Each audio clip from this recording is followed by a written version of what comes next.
Did you know that Google Calendars are a great way to communicate easily with students and staff directly to the individual devices? Let's take a look at how easy this is to do.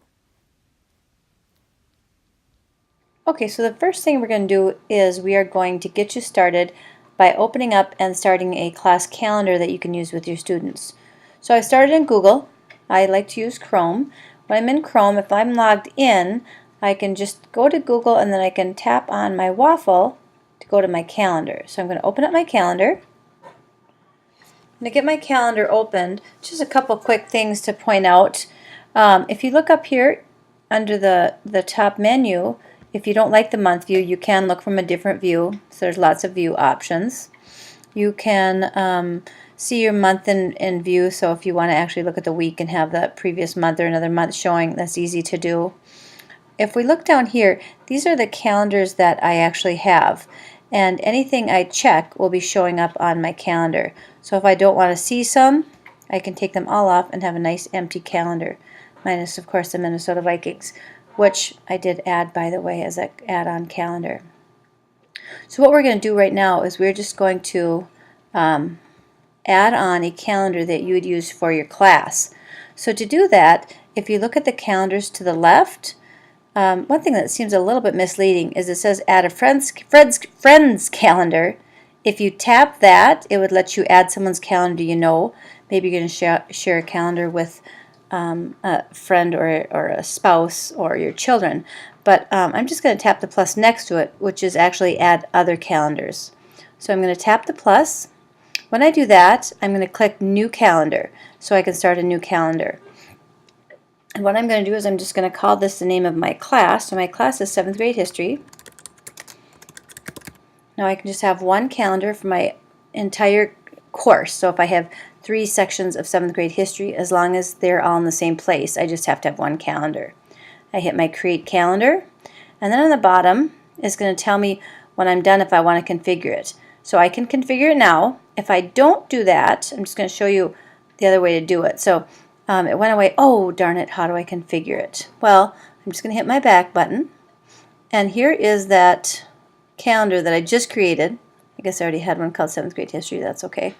I can tap at that, and then I'm going to go to my settings and sharing option, and this is the same thing that configure would have done for me. So in configure, what I want to do in the settings, what I want to do is I want to do a couple things. I need to make this public because I want my students to be able to see it, and I also want their parents to be able to see it. So if there's something due or there's some events coming up, that's okay for them to see it. Anything I put on here, they will be able to see. They won't see my own personal stuff. They will just see what's in the 7th grade history calendar. So hit OK. There's some other settings you can do here if you want. We're going to get a shareable link, but we're not going to use that right now. If you go down, we could add people. So if you're co-teaching with somebody or there's somebody you want to share the calendar with that would be able to add events, they can do that.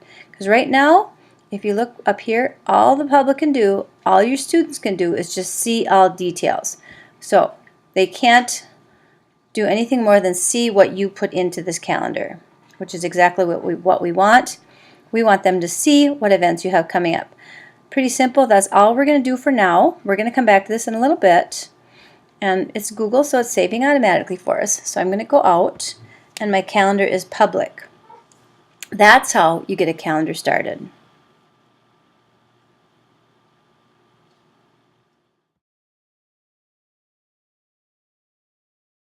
You have your calendar created for your class. So I've got my 7th grade history calendar created. We need to start adding in assignments. So this is pretty simple. Again, I can switch view if I want to just look at the week view, but I kind of like doing this with the month view. So I'm going to stay in month. In month, all I have to do is tap on a date. So today was the 10th, and we started school on the 4th. Let's say that's the day we did our syllabus. I'm just going to tap on that, and all I have to do is type in the activity for the class. I can type in the activity, and then what I need to do is right here under my calendar, I need to make sure I drag it to the appropriate calendar that I own. And this defaulted to my 7th grade history because it was the only calendar I had showing up over here. The rest of them were not checked. So it's going to default there. And then right now it has kind of a time on there. I'm just going to, actually it doesn't have a time, which is perfect. If I hit Save Automatic, it is an all-day event on September 4th. If I wanted to change a few things about that, I can tap on that event again. And then I can go ahead and I can hit my pencil. And here I have some great options for some assignments I want to put in there. I can default it to all day for me, which is perfect. If I wanted to change something to a time, I can uncheck the box and I can set a specific time. But since this is for my 7th grade history class and that meets, I have several classes of this a day, I don't have a time on it. This is what everybody needs to do. I can also, if I want to add descriptions, I can put some further description here, so I can add what the assignment might have been. We played a game to get to know each other, or whatever it was. If I want to attach a file, I can attach something. I can even add a link on here. And then this is all the things that the students will be able to access once they are subscribed to my class calendar. So there's a lot of options of what I can do. If this is an event, like for my class, I have current events due every Friday, I could switch this to repeat every week. It could be weekly on Tuesday. This was a Tuesday, that's why it does that. My current events are weekly every Friday. I could switch it to monthly, every weekday. So there's all kinds of great options for repeats. This is a do not repeat. I could also put it onto other calendars if I wanted that I own.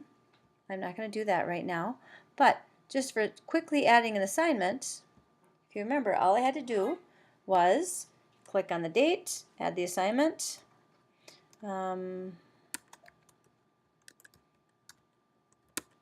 Syllabus. I click on make sure it's on the calendar I want it in, and this is for quickly for a class calendar for students. Now if I had a date I wanted something due, I like to put in nice bold writing, due signed syllabus. So in my calendar I like to give the students a little bit of an idea of what we're doing. I like to throw in the topic of the day, and I also like to have due dates. So I kind of have a system. It's nice and, like I said, easy to put assignments in. It's easy to add attachments. I could add videos, or I can even attach forms through my Google Drive if I wanted to. When I do my attach, it brings me to my Google files, so I could easily attach something that I've created in Google. And that is how easy it is to add events to the calendar. The next thing I like to do with my calendar, once I have it created, is I want to have this something that students can see. This is probably something that's my favorite feature about Google Calendars, and that's that I'm going to have students subscribe to my calendar, my class calendar, so that everything I enter in here automatically goes to their Google Calendar. So our students have iPads, they're subscribed to my Google Calendar, so my events automatically go to their iPad. They don't have to enter them in. They don't even have to be in my class. When they subscribe to my calendar, anytime they have internet, their calendar is updated with due dates and class assignments.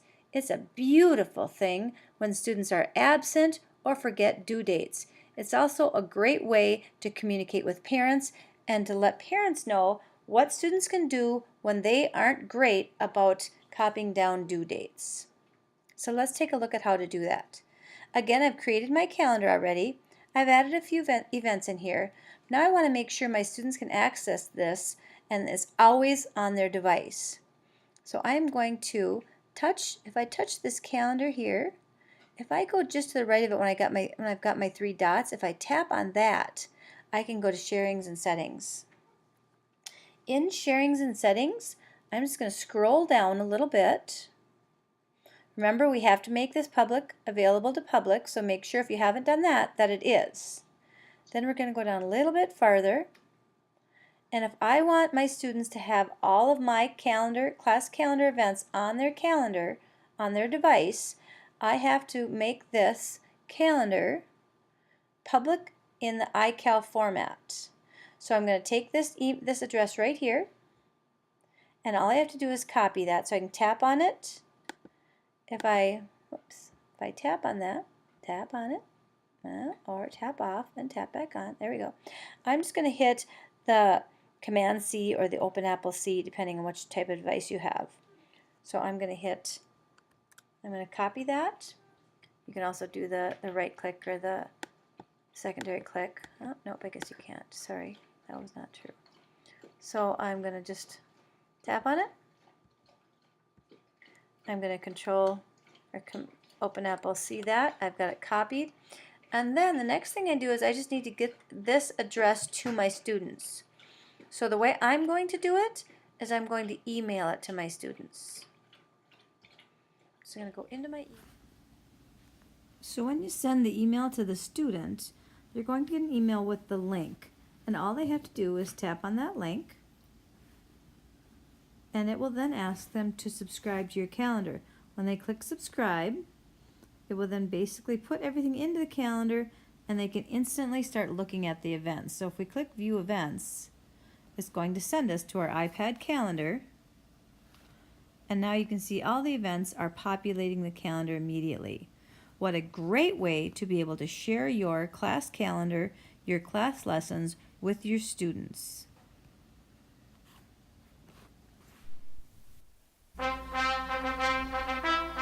And now you know.